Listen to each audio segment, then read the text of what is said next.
Box এটা এখন খুলছি, খোলার পর দেখে এর মধ্যে কী কী আছে। তো ফার্স্টে আমরা দেখছি এখানে একটা গাইডলাইন, একটা ম্যানুয়াল বুক আছে এটা। এরপরে একটা দেখছি বেল্ট, এই যে এটা দিয়ে আপনার এঙ্গেজ করতে পারবেন। এরপর দেখছি এটা আমাদের কাঙ্ক্ষিত যে মেনু,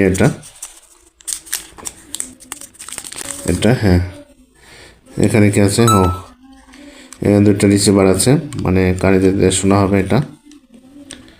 এই যে এরপরে কি আছে দেখা যায়, এখানে চার্জের কেবল আছে, এটা চার্জ করার জন্য। আর এখানে অনেকগুলো টোনার আছে, এই যে দেখা যাচ্ছে এগুলো। তো আপনি এগুলো লাগিয়ে চেঞ্জ করতে পারবেন, হারিয়ে গেলে অনেকগুলো ইউজ করতে পারবেন। এগুলো অনেকগুলো দিয়ে দিচ্ছে, এই যে সুন্দর।